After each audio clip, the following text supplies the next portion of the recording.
భారత రాజ్యాంగ నిర్మాత డాక్టర్ బిఆర్ అంబేద్కర్ గారి 134వ జయంతి సందర్భంగా బచ్చన్నపేట కాంగ్రెస్ పార్టీ మండల కాంగ్రెస్ పార్టీ పక్షాన జయంతి ఉత్సవాలను జరుపుకొని ఆయనకు దండ వేసి జయంతి కార్యక్రమంలో పాల్గొనడం జరిగింది.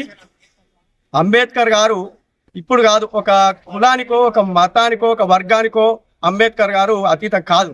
ఎందుకంటే భారత రాజ్యాంగ నిర్మాత. ఇవాళ అంబేద్కర్ గారు రాజ్యాంగాన్ని నిర్మించింది కాబట్టి తెలంగాణ రాష్ట్రాన్ని సాధించుకోగలిగినాం. అంబేద్కర్ రాసిన రాజ్యాంగంలో ఉన్నటువంటి ఆర్టికల్ 3 ప్రకారం తెలంగాణ రాష్ట్రాన్ని సోనియా గాంధీ గారు ఇవ్వగలిగినరు, మనం సాధించుకోగలిగినాం. ఇలా తెలంగాణ రాష్ట్రాన్ని సాధించుకొని ఈ రకంగా ప్రజా పరిపాలన తెచ్చుకొని ప్రజలకు అన్ని రకాల సంక్షేమ పథకాలు అందిస్తున్నాం అంటే అది బాబాసాహెబ్ అంబేద్కర్ గారి చలువ. ఎందుకంటే ఆయనను మనం ఒక మతానికో కులానికో అంటగట్టి చూడాల్సిన అవసరం లేదు.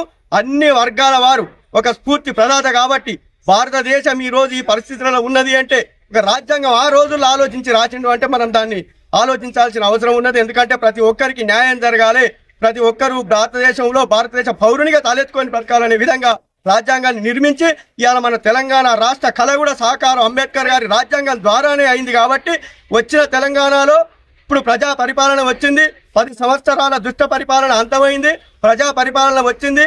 ఈ మన కాంగ్రెస్ పార్టీ ఆధ్వర్యంలో ప్రజా పరిపాలన సాగుతూ అంబేద్కర్ గారి ఆశయాలను ముందుకు తీసుకుపోవాలని మీ అందరి పక్షాన మరొకసారి కోరుకుంటూ ముగించుకుంటున్నారు. డాక్టర్ బిఆర్ అంబేద్కర్ గారి జయంతి సందర్భంగా కాంగ్రెస్ పార్టీ ఆధ్వర్యంలో కార్యక్రమం నిర్వహించి అంబేద్కర్ గారికి నివాళులు అర్పించడం జరిగింది.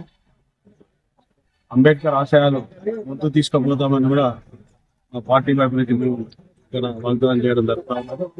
అంబేద్కర్ గారు ఏ విధంగా కుల విషయంకు గురైందో అది చదువుకుంటూ పోతే చెప్పుకుంటూ పోతే విషయం.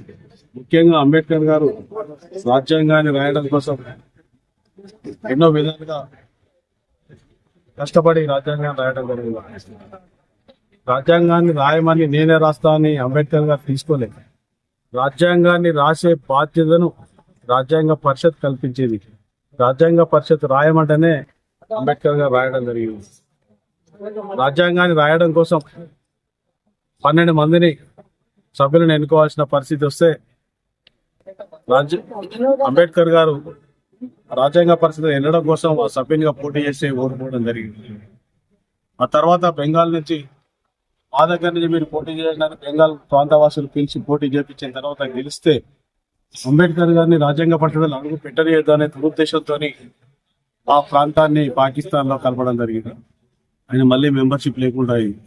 ఆ తర్వాత పూణే నుంచి పిలిచి మా దగ్గర నుంచి చేయండి అంబేద్కర్ గారు అని అంబేద్కర్ గారికి ఆహ్వానం పలికి అక్కడి నుంచి నిలబడి గెలిచిన తర్వాత రాజ్యాంగాన్ని రాయడం కోసం అహర్నిశలు కష్టపడడం జరిగింది.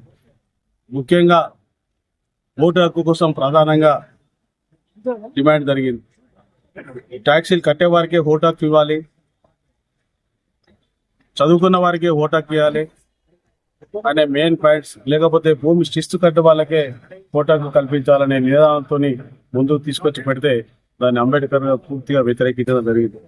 మెడ మీద తలకాయ ఉన్న ప్రతి ఒక్కరికి 18 సంవత్సరాలు నిండిన ప్రతి ఒక్క మానవుడికి ఓటు హక్కు కల్పించాలని ఫైట్ చేసి రాజ్యాంగంలో ఆ పాయింట్ను పొందుపరచడం జరిగింది.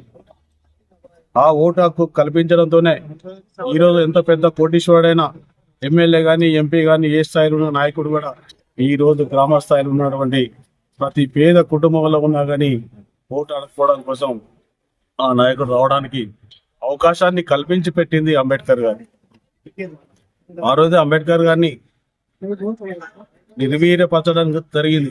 మీరు 18 సంవత్సరాలు ఉన్న వారికి ఓటకు కల్పించారు కానీ మేము డబ్బులు ఇచ్చి కొట్టాం, దాన్ని మీరు ఆపగలుగుతారని కూడా సవాల్ చేసిన నాయకులు ఆ రోజు నుంచే మొదలైంది. ఇప్పుడు మనకు అంబేద్కర్ గారు మన కోసం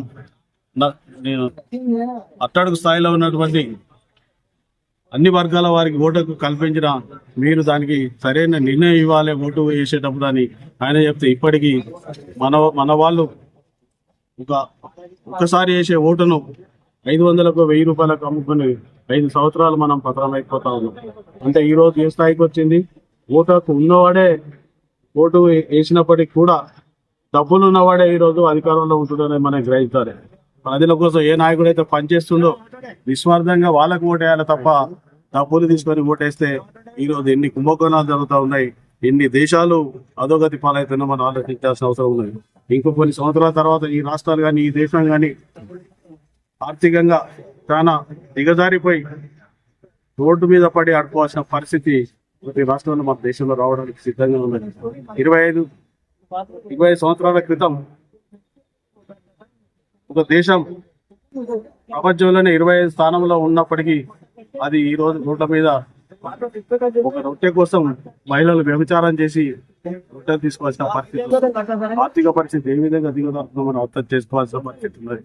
ఇప్పటికైనా ఓటు హక్కు ఉన్నా మనం అందరం కూడా ప్రతి ఇంటికి వెళ్ళి అంబేద్కర్ ఆశయాలు ముందుకు తీసుకుపోతామని మనం ఏ విధంగా ప్రమాణం చేస్తా ఉన్నామో ఆయన ఆశయాల గురించి మనం ఒక్కొక్క ఓటర్కు వివరించి మనం కనుక ఓటు అమ్ముకుంటే మన మానాన్ని మన ప్రజలు మనం అమ్ముకున్నట్టు అవుతుంది అని ఎక్స్ప్లెయిన్ చేసి ఖచ్చితంగా ప్రజల కోసం పనిచేసే పేద ప్రజల కోసం పనిచేసే నాయకుడు మన దగ్గరకు వచ్చినప్పుడే అలాంటి నాయకుడికి ఓటేపించాల్సిన బాధ్యత మన ఉంది. కాబట్టి ఈ ముందు రేపు జరగబోయే ఎన్నికల్లో మే 13 జరుగుతున్న ఎన్నికల్లో పార్లమెంట్ ఎన్నికల్లో ఖచ్చితంగా ప్రజల కోసం పనిచేసే వ్యక్తిని గెలిపిస్తామని ఆశిస్తూ ఈ అవకాశం ఇచ్చిన మీ అందరికీ ధన్యవాదాలు. డాక్టర్ బిఆర్ అంబేద్కర్ భారత రాజ్యాంగ నిర్మాత, బడుగు బలహీన వర్గాల కోసం ఈరోజు బతుకుతెరువు చూపించినటువంటి మహోన్నత నేత, ప్రపంచ మేధావి అయిన బిఆర్ అంబేద్కర్ గారి జయంతి సందర్భంగా ఇక్కడికి వచ్చినటువంటి ఎంపీటీసీ నల్లగొని పుష్ప బాలకిషన్ గౌడ్ గారికి, అలాగే దయాకర్ గారికి, మిగతా మిత్రులందరికీ సిపిఎం పార్టీ పక్షాన ధన్యవాదాలు తెలియజేస్తూ, ఈరోజు భారతదేశంలో రాజ్యాంగ ఉనికికి ప్రమాదం ఏర్పడే పరిస్థితిలో ఈరోజు భారతదేశం ఉన్నటువంటి పరిస్థితి ఉన్నది. మరొకసారి కనుక రాబోయే ఎన్నికల్లో ఈ 2024లో జరిగే ఎన్నికల్లో భారతదేశంలో బీజేపీ కనుక మళ్ళీ అధికారం చేపడితే రాజ్యాంగం అనేది తుంగలో తొక్కి మనవాద రాజ్యాంగాన్ని అమలు చేసే పరిస్థితి ఉన్నది. కావున భవిష్యత్తులో రాజ్యాంగాన్ని కాపాడుకోవాలంటే, ప్రజల హక్కులు కాపాడబడాలంటే ప్రజలందరూ కూడా ఈరోజు దేశవ్యాప్తంగా ఉన్నటువంటి ఇండియా కూటమిని సపోర్ట్ చేసి ఇండియా కూటమి గెలిచే విధంగా ప్రయత్నం చేస్తేనే భారతదేశానికి మనుగడ ఉంటుంది. లేకపోతే అధికార పక్షంగా ఎన్నికలే జరగని పరిస్థితిలో ఈరోజు భారతదేశం ఉన్నటువంటి పరిస్థితి ఉంది. దాన్ని దృష్టిలో పెట్టుకొని ప్రతి ఒక్కరు కూడా బీజేపీని దేశం నుంచి తరిమి కొట్టేందుకు సమాయత్తం కావాలని ఈ సందర్భంగా మీ అందరికీ మనవి చేసుకుంటున్నాం.